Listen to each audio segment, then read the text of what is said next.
Darwin já tinha entendido que as espécies mudavam, que os tentilhões de Galápagos, eles variavam de acordo com a ilha de onde cada um deles vinha. E agora, o que fazer com esse entendimento? E por onde continuar a partir daí?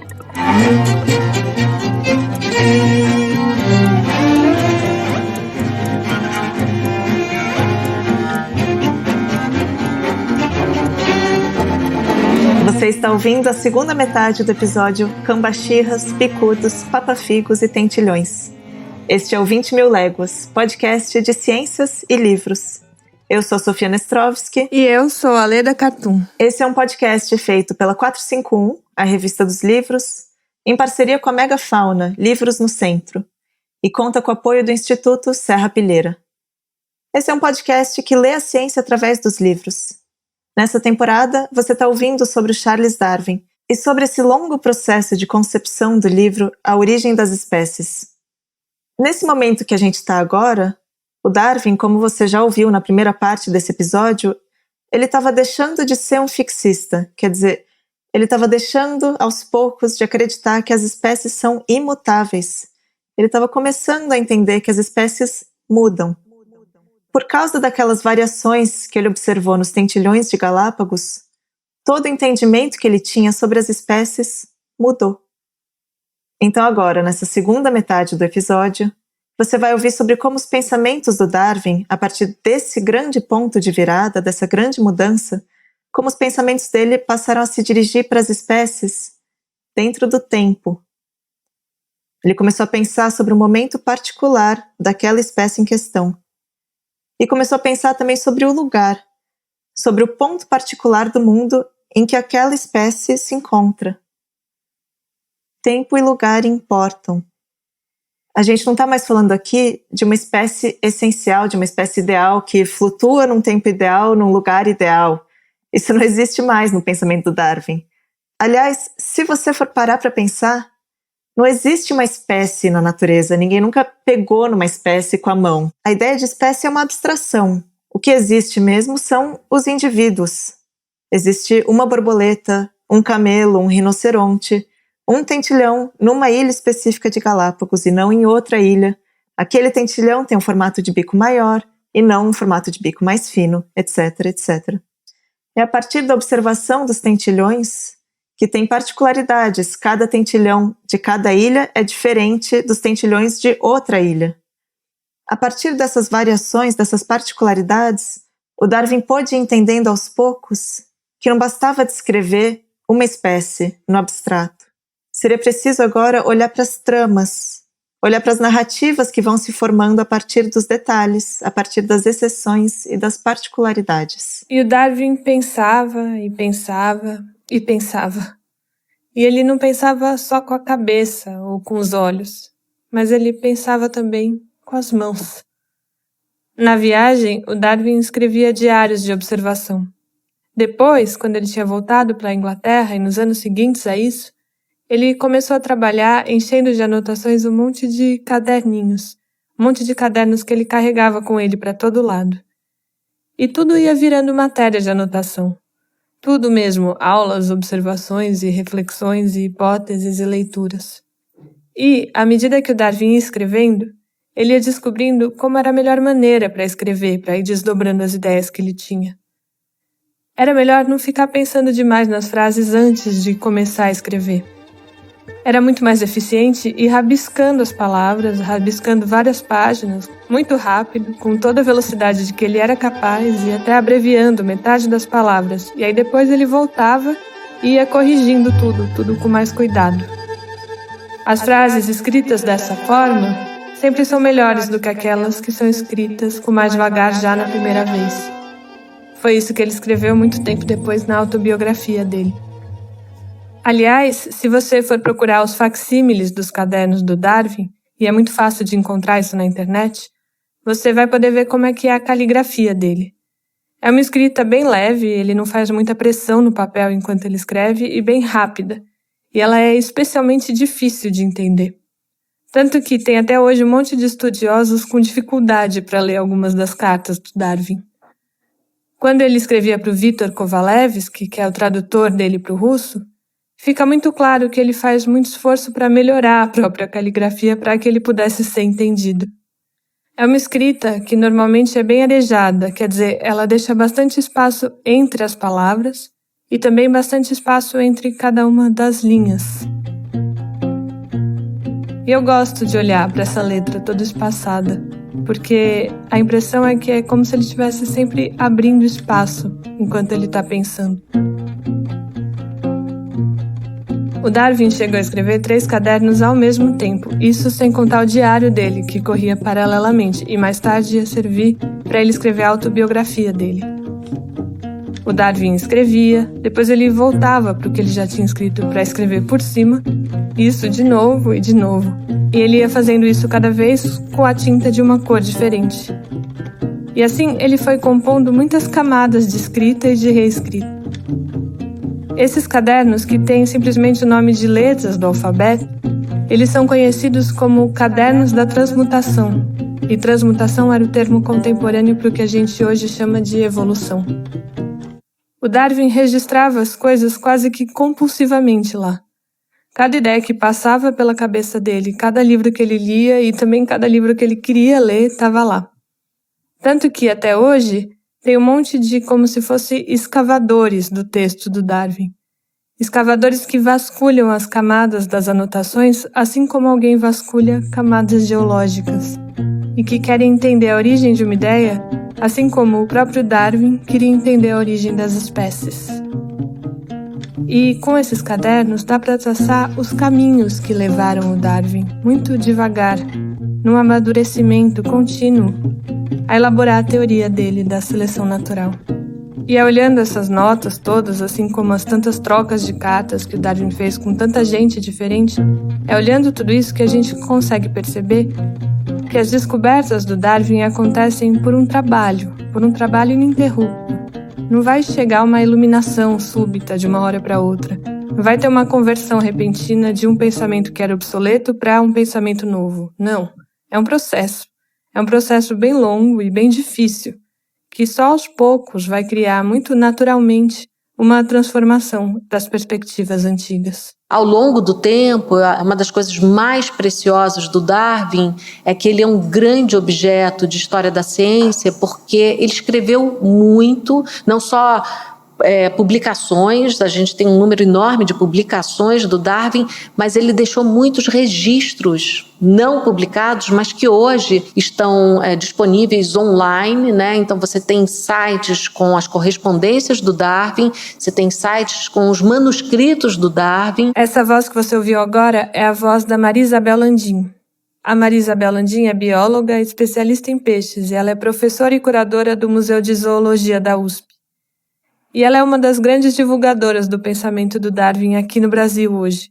E também pesquisadora das relações entre os estudos dos naturalistas do século XIX e o desenvolvimento dos museus dessa época.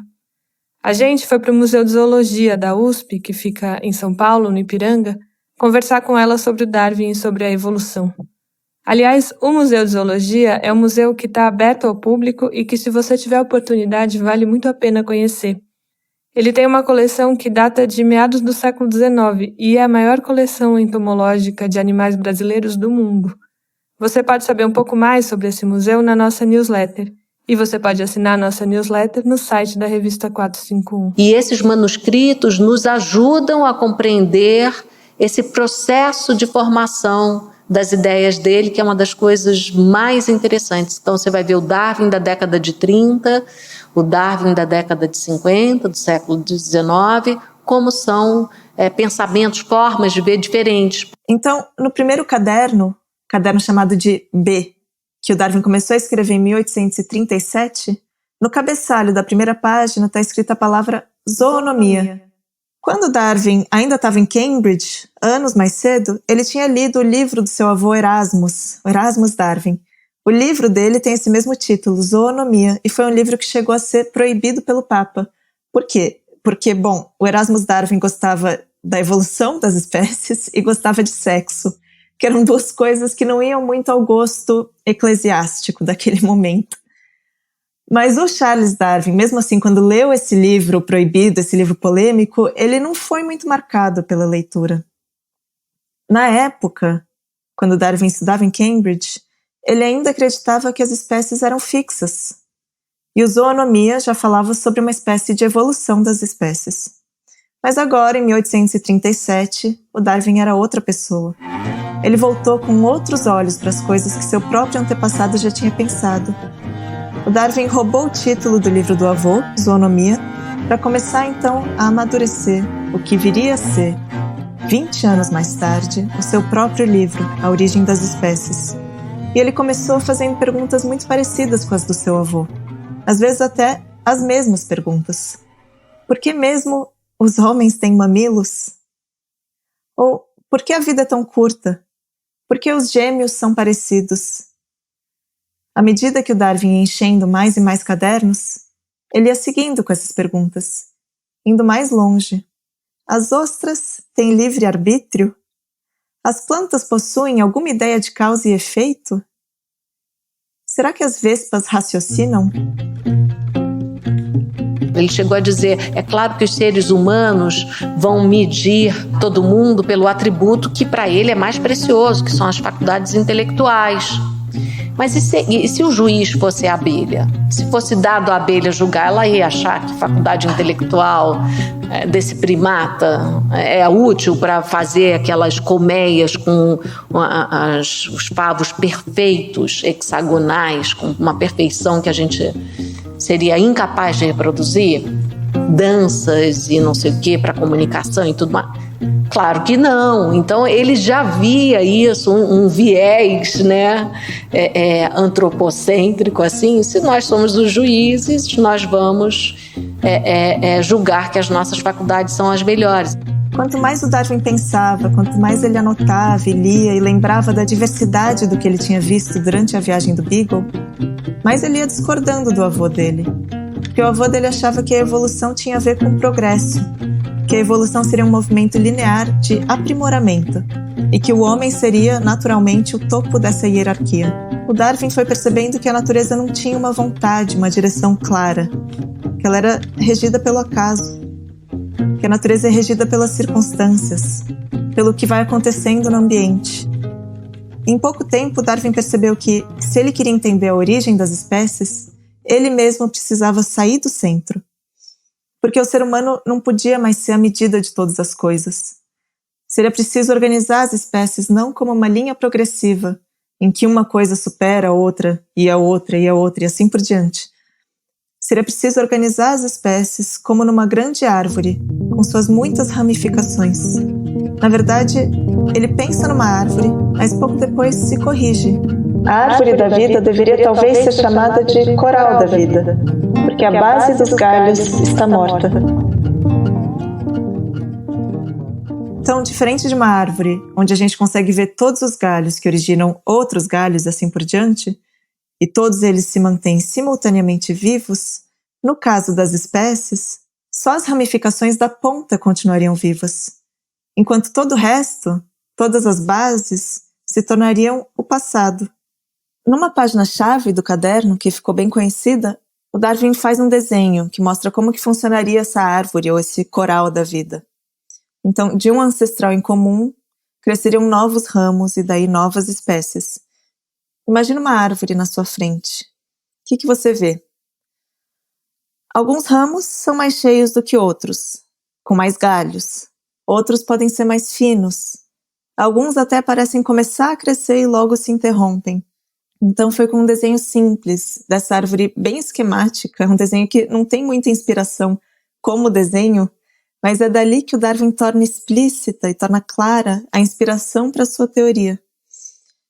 A forma como os galhos se ramificam são uma analogia para a forma como as espécies se transformam. Então os galhos mais cheios representam que dali se originaram muitas espécies diferentes, enquanto que os galhos que terminam bruscamente, que são só uma linha reta, esses indicam que ali uma espécie foi extinta. Em cima desse desenho, o Darwin escreveu I think. Eu acho. É bonito ver que já naquela década de 1830, quando Darwin está começando a pensar na sua teoria, tem esse I think. que foi escrito em cima de um desenho que bem mais tarde ia ser reproduzido, com mais desenvolvimento, com mais detalhe, no livro A Origem das Espécies, um livro que só foi publicado em 1859. Já nesse caderno, com esse desenho rascunhado, o Darwin tinha sim compreendido algo de fundamental sobre como as espécies evoluem. Mas essa revelação, ela não veio com um ponto de exclamação, ela não veio com um eureka, ela veio com reticências. Eu acho, I think. Ele está pensando. E é desse modo, é pensando, é hesitante, é sem ter muita certeza, sem saber muito bem para onde que ele está indo, e é experimentando, tateando, que o Darwin chega nas suas grandes descobertas. Se a gente for pensar a respeito da teoria da evolução, uma das coisas que chama a atenção é porque só no século XIX, né? Uma coisa que a física tinha feito a revolução dela muito anterior. Por que a revolução justamente na área das ciências da natureza foi acontecer no século XIX, né? Eu acho que uma das respostas para isso é porque nós fazemos parte desse conjunto, né? E as pessoas tinham um temor muito grande de que tipo de consequência poderia ter dizer claramente para o público, olha, nós somos um animal como outro qualquer. Então, tinha um pouco dessa questão.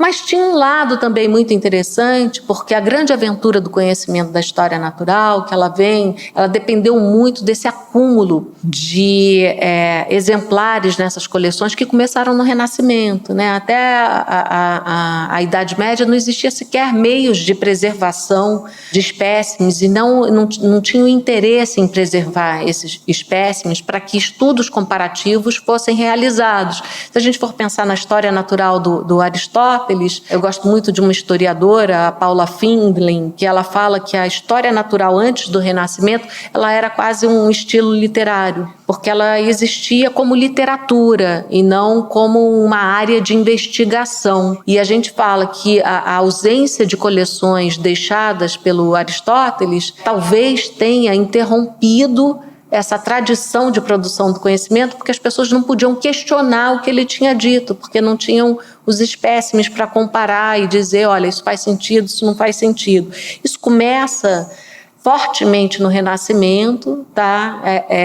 Com um acúmulo gigantesco de coleções no século XVIII e a sistematização que o Linneu vai produzir, né? Na sua grande obra, o Sistema Naturae e tudo mais, ela vai começar a dar uma ordem, né, para olhar essa quantidade infinita de diversidade que os europeus não imaginavam que existiriam, né? Eles viajaram pelo globo e foram vendo que era impressionante a quantidade de formas diferentes, né? O grande ponto de virada da vida do Darwin, será que você lembra? O ponto de virada de que a gente falou na primeira parte desse episódio, que a gente falou bastante disso. O Darwin entendeu que as espécies não eram fixas, entendeu que as espécies se transformam. E ele pôde entender isso porque os tentilhões de Galápagos têm bicos de formatos diferentes. Isso foi possível porque o Darwin levou para a Inglaterra uma variedade totalmente nova. E porque ele compartilhou essa variedade com outros naturalistas que estavam ao redor dele. E também porque ele recebeu desses naturalistas análises. De um naturalista específico, uma análise dos pássaros que ele tinha coletado no meio de um arquipélago no meio do Oceano Pacífico. Isso de compartilhar os achados das viagens e de divulgar tudo que ele encontrou e dividir com todos os pares dele, isso tudo tem a ver com os museus, com as transformações pelas quais os museus estavam passando no século XIX. Porque a maneira como as coleções eram preservadas se transformou muito nessa época. Agora se tinha mais recurso para preservar, e mais do que isso, se tinha mais interesse em preservar. E também o acesso dessas coleções se ampliou bastante. Os museus eram parte de um processo de democratização. E quando você chega no século XIX, você tem o privilégio da perspectiva de muitos estudos comparativos já tendo sido realizados, né? Então você tinha a anatomia comparada como uma disciplina bem consolidada, você tinha a própria paleontologia, porque você tinha acervo em lugares para olhar, estudar, examinar, questionar, voltar. Então você já tinha, assim, nessa perspectiva, uma quantidade muito grande de dados para começar a inferir padrões. Até hoje, na verdade, as pessoas estão descobrindo espécies novas. São mais de 2.000 plantas novas por ano que estão sendo catalogadas, até agora, até hoje. E no século XIX, nessas expedições que os europeus faziam e descobriam muitas espécies novas, eles se apropriavam de tudo que eles viam como se o mundo todo tivesse à disposição deles. E foi assim que as coleções europeias foram se ampliando. Os museus da Europa, eles estão cheios de coisas roubadas.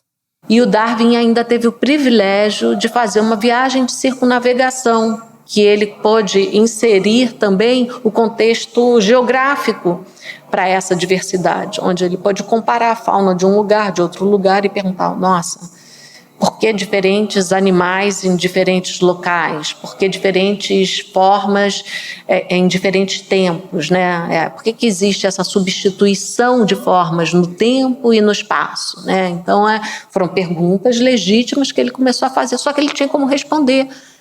Quando você não tinha evidências, você ficava especulando, porque Deus fez assim, porque deve ser do Criador, ou respostas mais esotéricas e tudo mais. Não, tinham evidências materiais que permitiam que essas questões fossem feitas e respondidas e até questionadas.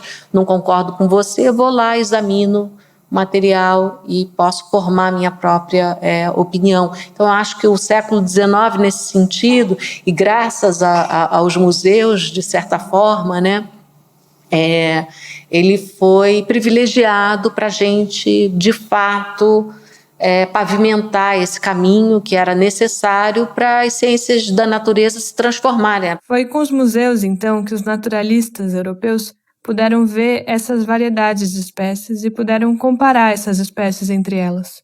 Espécies que estavam espalhadas pelo mundo inteiro, com as semelhanças entre essas espécies e também as diferenças entre essas espécies. Mas os naturalistas puderam comparar também não só uma espécie e outra, mas também um indivíduo dentro de uma espécie com outro. Indivíduos que também têm diferenças entre eles, maiores ou menores.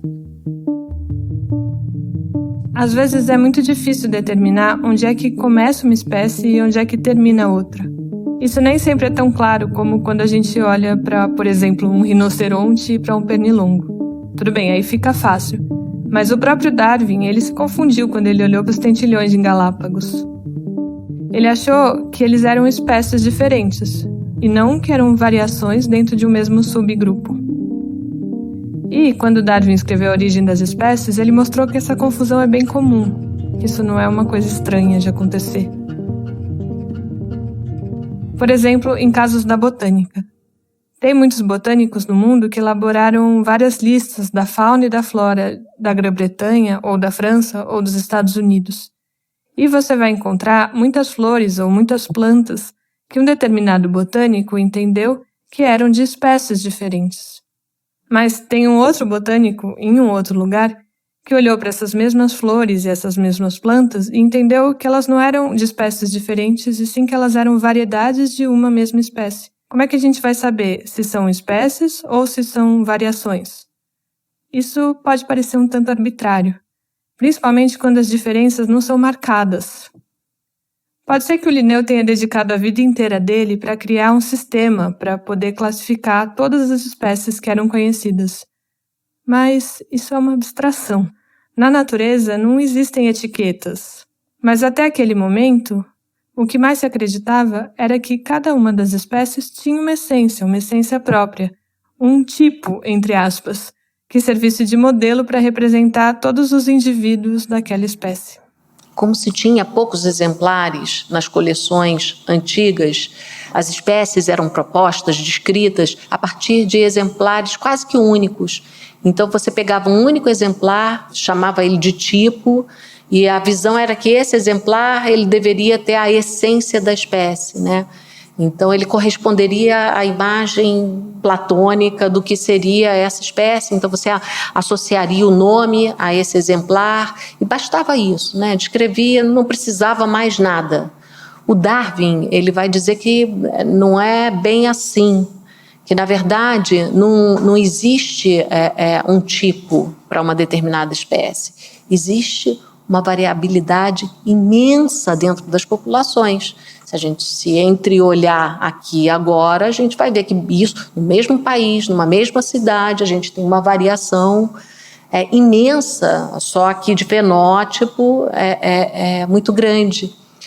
E ele começou a pensar, mas por que isso? Primeiro, assim, para que essa variabilidade, se as espécies são criadas, né? Por que elas não são homogêneas, né? E aí ele começou a pensar sobre o significado dessa variabilidade. Ou seja, para pensar na espécie, o Darwin precisava pensar nos indivíduos. Não bastava pensar na espécie rinoceronte, como se todos os rinocerontes fossem absolutamente iguais um ao outro, idênticos. Não, os rinocerontes não são iguais, os pernilongos não são iguais, e nem mesmo as cracas são iguais. E eu falei craca para pegar um exemplo de uma coisa que o Darwin passou 8 anos da vida dele estudando, um bom tempo depois que ele voltou da viagem do Beagle. Se você pegar um indivíduo craca e colocar do lado de um outro indivíduo craca, você vai ver que eles não são iguais, que eles têm variações, assim como eu não sou igual a você. Todos os indivíduos são diferentes entre si. E a fronteira que determina onde é que começa uma espécie e onde é que ela termina pode ser muito tênue. Nenhum rosto é igual, nenhum corpo é igual. E essas diferenças vão fazer toda a diferença do mundo para pensar sobre o que é que são as espécies e sobre como é que as espécies se formaram. Isso, é claro, se a gente olhar do ponto de vista de um tempo muito mais amplo do que o nosso tempo. Um tempo muito mais profundo. Um tempo que aprofunda as variações e que vai criando, com essas variações, transformações. Darwin estava pensando sobre o indivíduo.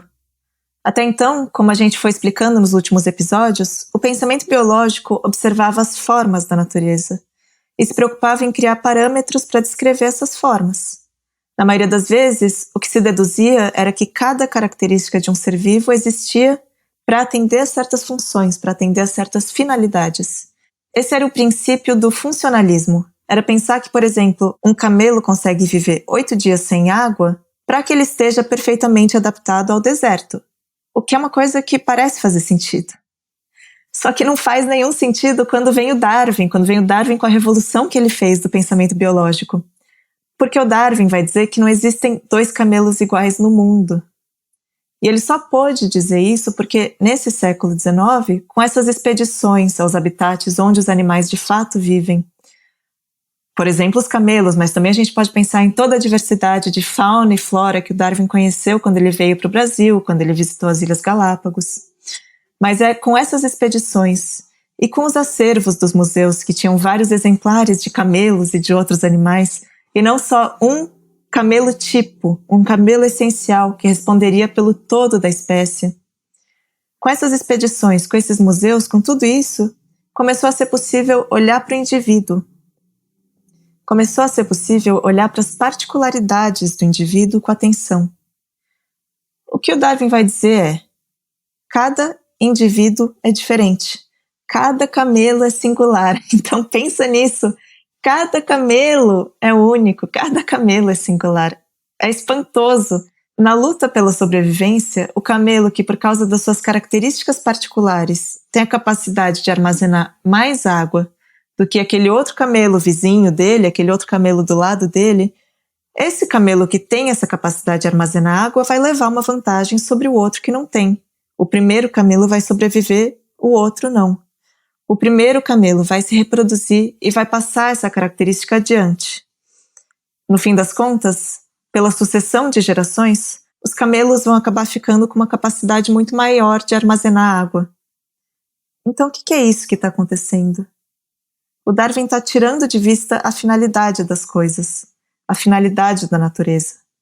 E ele começa a observar as tramas, os acasos, os detalhes. Como um romancista. Num romance, o autor observa as particularidades dos seus personagens. Ele não está interessado num ser humano essencial, no ser humano abstrato. Ele está olhando para os indivíduos. Tudo bem que são os indivíduos que ele mesmo criou na maioria das vezes. Mas ele observa. Como um cientista que observa o seu experimento, o romancista observa o que pode acontecer nas redes de trocas e de relações que correm entre os indivíduos. Um personagem se apaixona por outro, por exemplo. O que acontece com eles? E se de repente um deles recebe uma herança misteriosa e enriquece? Como que isso muda a pessoa que ele é? O romancista, assim como o biólogo evolucionista, observa as menores variações que ocorrem ao longo do tempo e que ocorrem nos indivíduos. E esse século XIX foi o auge do romance. Alguns autores daquela época começavam a se autodenominar como autores experimentais. Isso significa, essa palavra experimental, ela significa algo muito diferente do que a gente pensa hoje quando a gente ouve falar em arte experimental. No século XIX, eles não estavam falando de uma arte autoconsciente, como é a arte das vanguardas do século XX, uma arte interessada em testar os limites das suas próprias formas. Não, a ideia por trás desse termo no século XIX é outra. O que isso significava era que a literatura estava também se apropriando de um termo das ciências. Ela estava se colocando par a par com os experimentos, com os métodos científicos da época.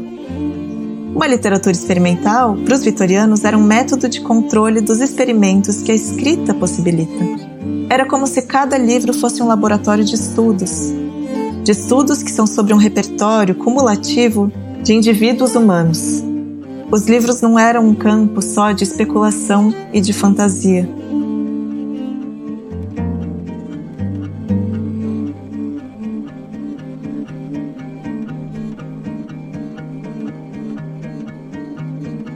Então vamos recapitular um pouco. Nesse episódio até agora, você ouviu primeiro sobre os cadernos do Darwin, sobre os cadernos de anotações que vieram junto com o entendimento de que as espécies se transformam. E é por isso que eles são chamados de cadernos de transmutação. E foi tomando essas notas, e foi também por compartilhar o conhecimento com outros naturalistas, que o Darwin foi entendendo aos poucos como é que funcionaria essa rede complexa, que mais tarde seria chamada de seleção natural.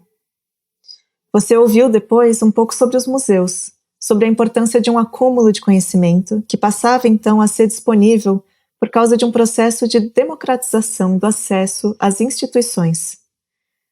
Você ouviu também sobre como foi importante esse acúmulo de espécimes para que o Darwin chegasse onde ele chegou, para que ele fosse saindo de um pensamento essencialista, de um pensamento funcionalista, e passasse a pensar não só nas espécies como um todo, mas que ele passasse a pensar nos indivíduos. E aí agora você está dando esse salto da biologia para a literatura, porque é o salto que a gente gosta de dar nesse podcast. A gente gosta de pensar nessas conexões, que às vezes são mais evidentes e às vezes podem ser menos evidentes, entre quem faz a ciência e quem faz livros. Até porque a ciência também é feita de livros. E no século XIX, tanto os naturalistas quanto os escritores estavam olhando com muito mais atenção para os indivíduos, para os detalhes de cada indivíduo. E isso passou a ter uma importância fundamental.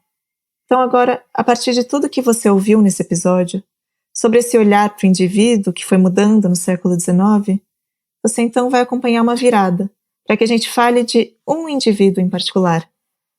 De um indivíduo do tipo escritor da Inglaterra vitoriana. Na verdade, um indivíduo do tipo escritora. O Darwin gostava muito de ler poesia quando ele era mais jovem. Quando ele ainda estava a bordo do Beagle, ele levava para todo canto a sua edição do poema Paraíso Perdido, do John Milton. Mas quando ele voltou para a Inglaterra, e à medida que ele foi envelhecendo, ele foi gostando cada vez mais dos romances. Eu abençoo todos os escritores desse gênero, ele escreveu na sua autobiografia.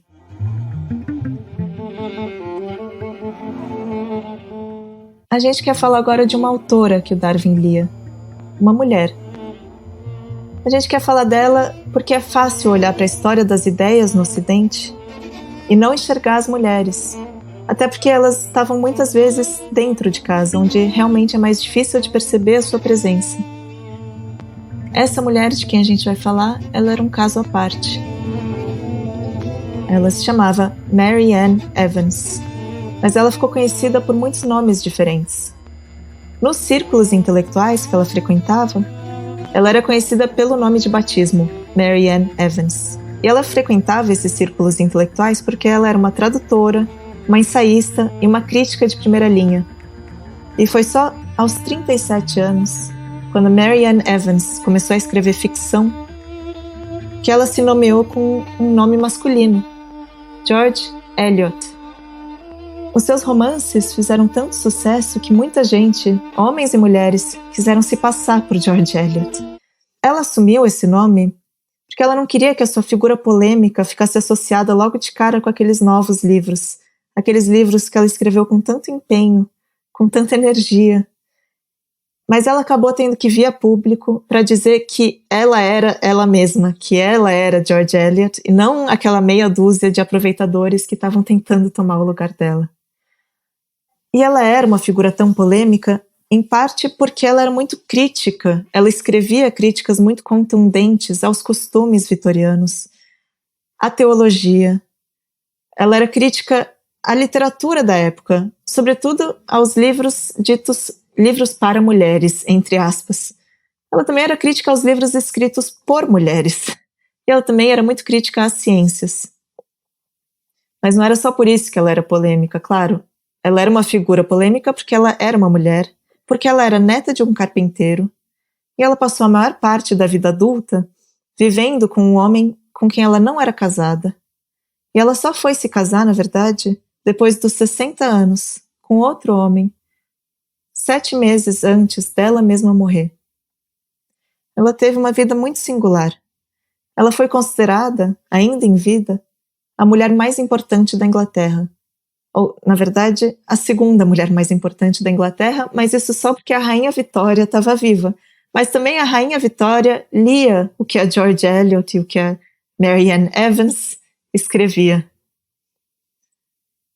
O crítico Harold Bloom, que morreu no ano passado, disse que ela era uma sábia e que de todos os romancistas, ela com certeza era a mais inteligente. A Virginia Woolf, outra escritora, disse que ela é das poucas que escreve verdadeiramente para adultos. E um outro romancista conhecido do século XIX, o Henry James, disse que, para sua própria surpresa, ele se apaixonou pela Mary Ann Evans depois de conhecer ela num jantar, e disse que ela tinha uma aparência maravilhosamente feia. Os romances dela fazem um elogio da vida rural, são um elogio das pequenas vidas, das vidas de pessoas que serão para sempre desconhecidas, descendentes de gerações de pessoas anônimas. Ela escolhe como personagem uma família de pequenos agricultores, ou um médico de província, uma professora numa escola para meninas, ou um homem velho e erudito que nunca chega a fazer nada com o conhecimento que ele acumula. Essas vidas, elas se tornam imensas quando a gente olha para elas de perto, pelas lupas desse experimento que a George Eliot faz com a sua literatura. E o que ela observa nesse experimento é a medida em que todos nós somos afetados, inevitavelmente, pelo meio onde a gente vive. Pois não existe criatura que não seja muitíssimo determinada pelo que existe ao seu redor, por mais forte que seja aquilo que ela tem dentro de si. Isso foi algo que ela escreveu numa carta. O seu livro principal, chamado Middlemarch, é um romance enorme de umas 900 páginas, com dezenas de personagens, com dezenas de tramas que vão se encontrando e desencontrando, muito parecido com Guerra e Paz, do Tolstói, ou com uma comédia humana do Balzac, que a gente mencionou já num episódio anterior. Nesse Middlemarch, a George Eliot, ela cria personagens que carregam dentro de si certas ideias, certas fantasias e desejos, e é como se ela forçasse eles a entrarem em situações onde eles veem essas mesmas fantasias se chocando contra as fantasias alheias. No fundo, todo mundo tem uma vida interna que se choca contra as condições do mundo externo. Os nossos pensamentos, os nossos desejos são quase sempre forçados a mudar, a se adaptar para que a gente possa viver no mundo. Os modos como cada pessoa se adapta, como cada pessoa sobrevive ao meio onde se encontra, é basicamente o que a George Eliot buscou explorar na ficção.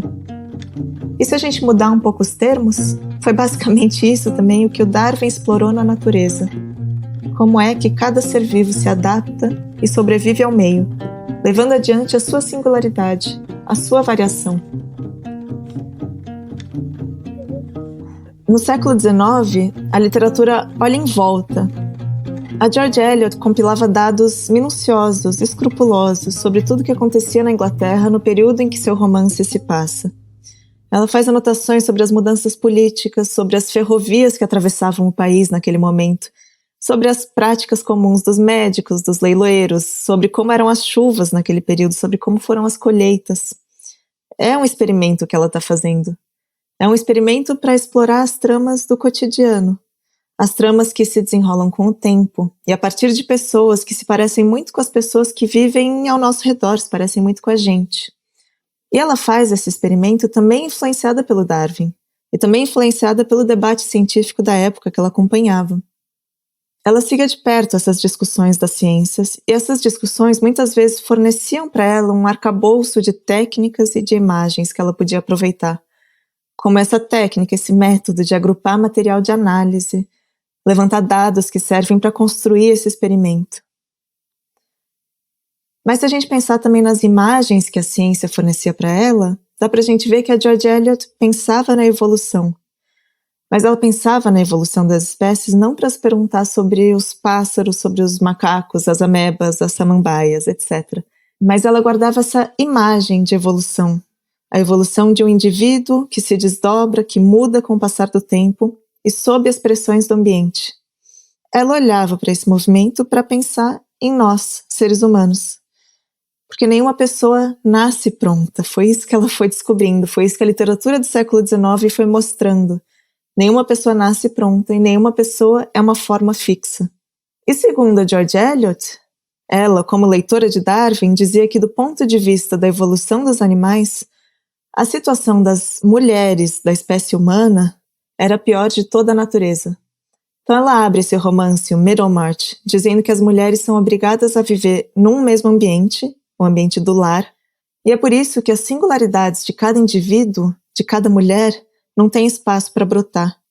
É por isso que, olhando de fora, todas as mulheres parecem ter os mesmos penteados, parecem gostar das mesmas historinhas de amor que são contadas em prosa ou em verso, mas se elas pudessem expandir as suas vidas para outros ambientes, para outros meios, aí sim a variabilidade da espécie poderia se fazer notar.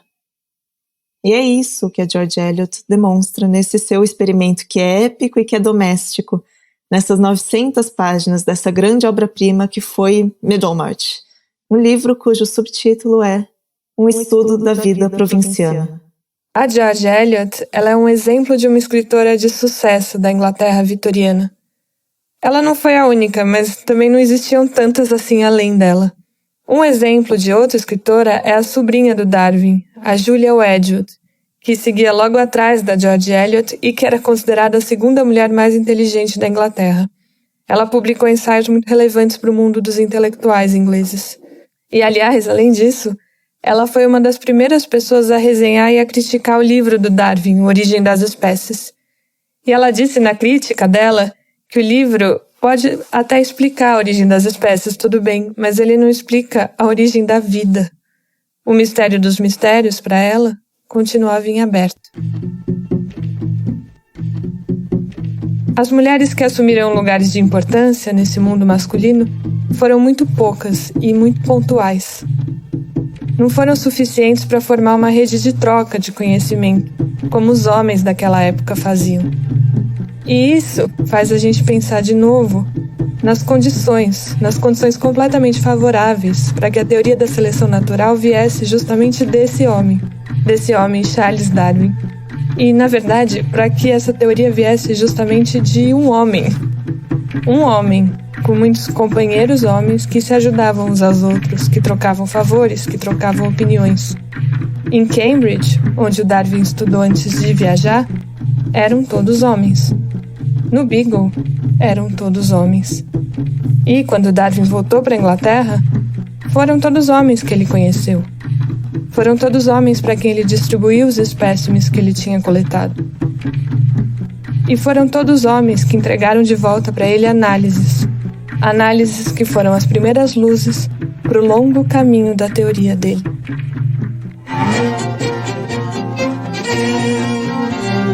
Toda segunda-feira você vai ouvir um episódio novo de 20 Mil Léguas, o podcast de ciências e livros. E essa temporada vai até novembro. Os episódios vão estar disponíveis nos principais tocadores e no site da revista 451. Essa é uma produção da Associação 451, em parceria com a Livraria Megafauna e com apoio do Instituto Serrapilheira, Instituto de Fomento à Ciência e Divulgação Científica no Brasil. A criação do podcast e a edição dos roteiros é da Fernanda Diamante. Os roteiros, a pesquisa e a apresentação são nossas, Leda Cartoon e Sofia Nestrovski. A trilha sonora original e a execução da trilha é do Fred Ferreira. A edição e finalização de som é do Nicolas Rabinovich, mas esse episódio, como todos os outros, foi gravado em casa, respeitando o distanciamento social durante a pandemia do novo coronavírus. A produção executiva é da Mariana Shiraiwa. O projeto gráfico e as ilustrações são da Débora Salles. A revisão técnica dos roteiros é do Reinaldo José Lopes. E a edição das newsletters, que você pode assinar através do site da revista 451, é do Gabriel Joppert. As traduções de tudo que a gente citou aqui são nossas, com exceção dos trechos do Origem das Espécies, que a gente sempre vai citar na tradução do Pedro Paulo Pimenta, feita para a editora Ubu em 2018. A gente agradece mais uma vez a Marina Cartoon pela transcrição das entrevistas e a Lívia Nestrovski pelas dicas de voz e preparação vocal para as gravações.